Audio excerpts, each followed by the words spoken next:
My name is Kevin Guaman, and in today's speech, I will discuss a little bit about my life, how I got introduced to the show, why and when did I start collecting, and hopefully showing you guys a little bit of my collection.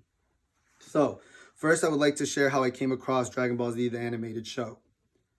My dad used to try to show me a bunch of shows when I was growing up. I was about 2 or 3 years old. There was no shows that a little kid like me was entertained by until he played Dragon Ball Z. He said that the first time I saw it, I was quiet, I focused, and it was the only way to get me tired before I went to bed. The reason why I love this show the most is, like I said, I've been watching it since I was 2 or 3, and I am 22 right now. I've been watching this show for about 2 decades, and the reason why I love it is there's nonstop action. It continues to keep going. It doesn't end in the middle of a random episode like most seasons and most shows do. And also, there's just a lot of action, and it's pretty gruesome if you ever get a chance to watch it. Now that we've gone over how I fell in love with this amazing show, let's take a look into my collection. I'll start by showing a little bit of detail and what they mean to me and how and when I got them. So most of these figures right here that look a little bit jabby are pretty old. They're all over 10 years old, and that's why they're no longer in the box. Compared to these ones that look a little bit newer, they've just been unboxed. I usually get these when I get a really good paycheck and I feel the need to spoil myself. But most of these old ones I got as Christmas presents, birthday presents, whatever special occasion you get gifts for is when people knew to buy me these. Everything in this side are considered pretty valuable and rare. I keep these in a China set just because they mean a lot to me.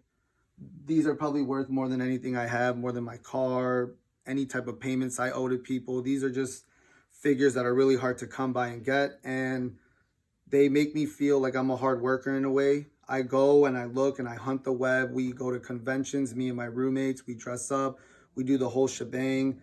And I feel like it builds character if you have a hobby and there's something that you enjoy.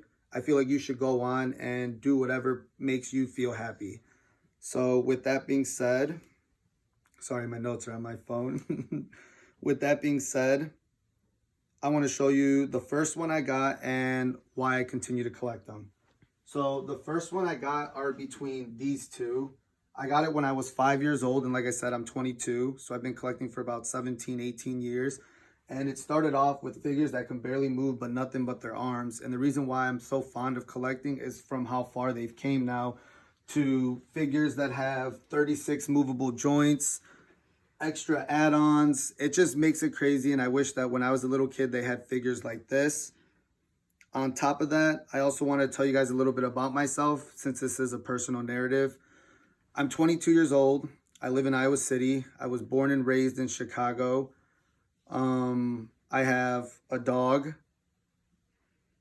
and 2 cats, also an iguana. My hobbies are collecting, making music with my roommates, and I like to cook.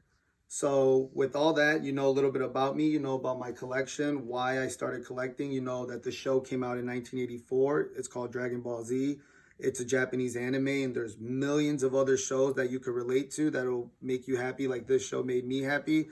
All in all, I just wanted to say that in this speech, I'm glad that I was able to share with you my collection, a little bit about myself, and I hope you guys have a good night.